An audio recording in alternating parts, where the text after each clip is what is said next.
Assalamu alaikum wa rahmatullahi ta'ala wa barakatuh. Je me présente Dr Lafer Abdelkader, maître de conférence classe B département de mécanique faculté de technologie au niveau de l'université de Blida 1. Notre plan de cours sera sur la physique des bâtiments au niveau de première année master efficience énergétique. Donc notre table de matière ici que présente un- une information sur le module, un résumé du cours, concept du cours, donc contient 6 chapitres. Pardon. Le premier chapitre qui doit parler sur l'isolation thermique, le deuxième chapitre qui contient la conduction, la convection et le rayonnement thermique, donc c'est un résumé sur le transfert thermique. Le troisième chapitre qu'on va entamer sur la ventilation naturelle et ventilation forcée et aussi la qualité de l'air intérieur. Et après, on va y aller vers l'éclairage intérieur. Et après, l'acoustique des bâtiments. Et on va terminer notre cours par le comportement thermique dynamique. Tout d'abord, les informations sur le modèle.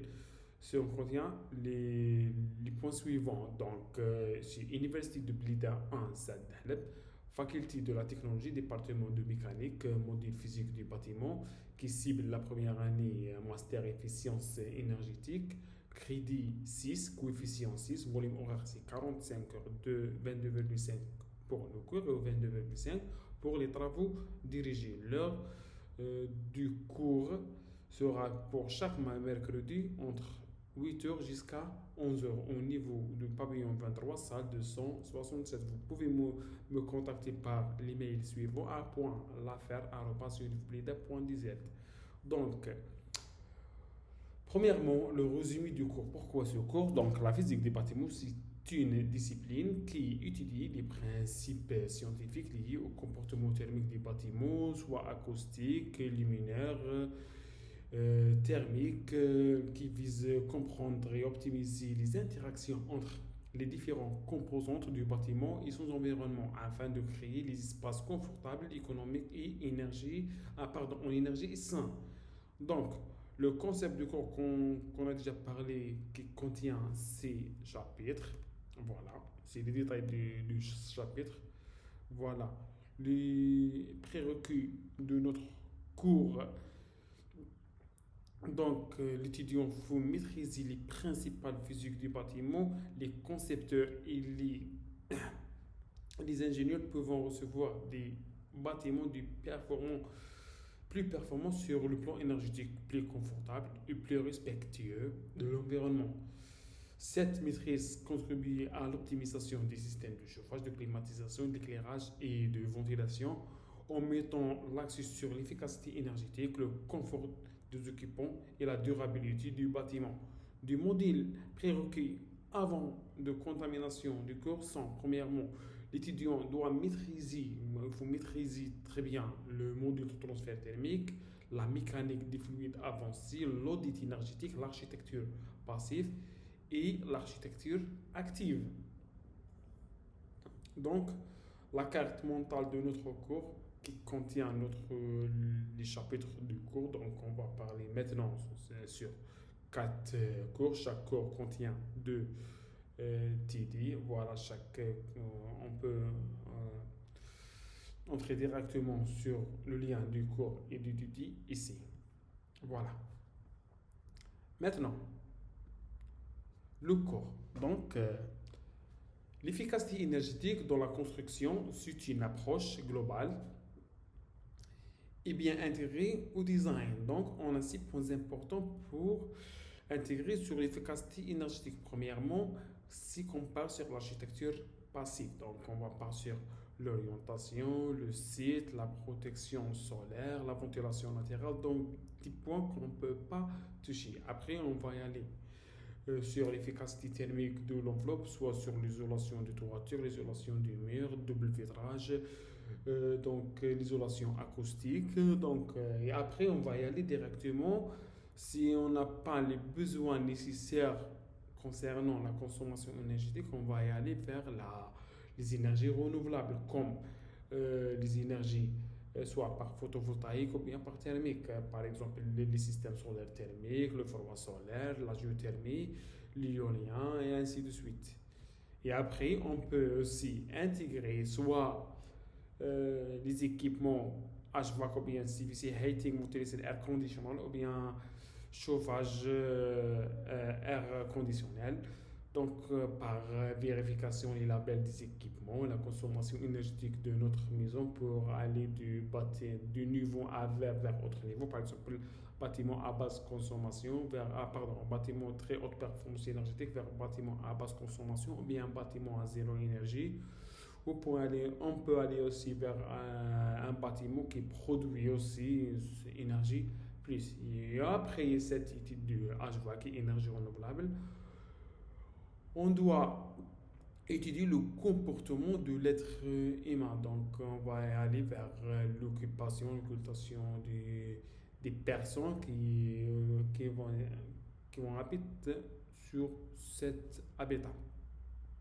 Donc, l'amélioration énergétique d'un habitat situé à Blida, par exemple, on a prendre le système HQE, donc haute qualité environnementale, qui touche la construction de l'habitation à très basse consommation, donc du niveau BBC, donc vérification la consommation, bien dégagement gaz à effet de serre, vérification aussi l'environnement idéal, donc la qualité d'air, l'éclairage extérieur, l'éclairage intérieur, la verdure, tous les points qui touchent soit le confort, soit l'environnement. Donc, notre problématique, c'est la consommation énergétique en Algérie est estimée en millions d'euros équivalent de personnes. Donc, TEP, par secteur. Par exemple, le secteur de l'industrie qui contient seulement 25%, et après le secteur de transport qui prend 25%, mais malheureusement le secteur du bâtiment qui touche plus de 46% de la consommation d'énergie totale, et ce secteur que ne produit aucun type d'énergie. Donc c'est un grand problème concernant la consommation énergétique. Donc ce secteur consomme prend presque 50% de l'énergie produite par notre pays. Donc, les mesures contre la consommation, c'est quoi? Donc, dans le cadre de PNME, le Programme national de la maîtrise de l'énergie, donc, ces principaux programmes sont proposés par l'APRE. Le premier, c'est le programme EcoBat. Le deuxième programme, c'est Eco-Lumière. Le troisième programme, c'est Al-Sol. Le quatrième, c'est le Top Industriel. Et le cinquième, c'est le Propre Air.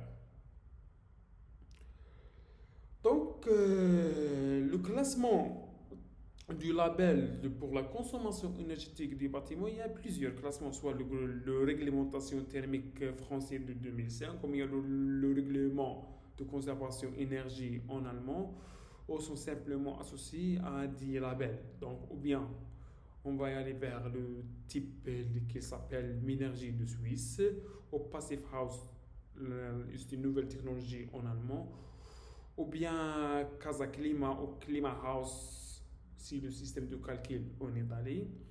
Donc aujourd'hui, on va y aller vers le système de France, c'est la nouvelle critère qui est déjà amélioré en France en 2005. Donc, on a le premier système, c'est HPO, c'est haute performance énergétique. Deuxième, c'est THPO, de très haute performance énergétique. Troisième, haute performance énergétique intégrant par des énergies renouvelables. Quatrièmement, c'est très haute performance énergétique intégrée par des énergies renouvelables. Et la meilleure complètement, c'est le BBC, c'est bâtiment à basse consommation.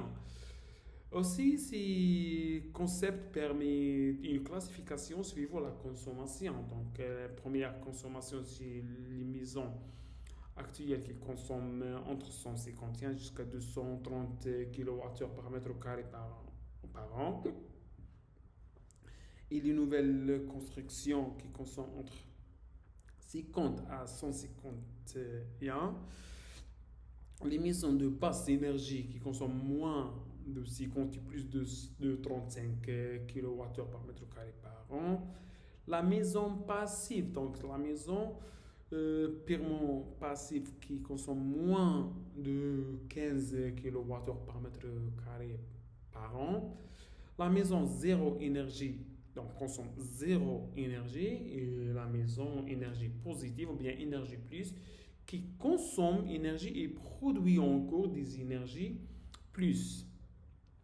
Donc le principe de calcul thermique, donc on a une maison qui contient plusieurs types d'hyperdition, par exemple d'hyperdition surfacique, d'hyperdition ponctuelle, d'hyperdition linéaire, par renouvellement d'air, par qualité d'air. Donc notre but de minimiser la consommation énergétique. On ne peut pas aller vers zéro perte thermique, c'est impossible. Donc toujours il y a un échange de température entre l'intérieur et l'extérieur.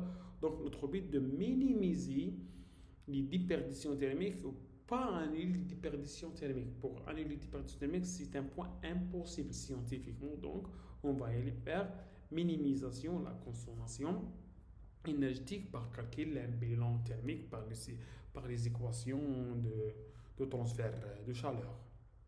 Donc voici ici l'ordre de grandeur du flux. Donc on a une, une consommation diversible ici par en watts dans différents types.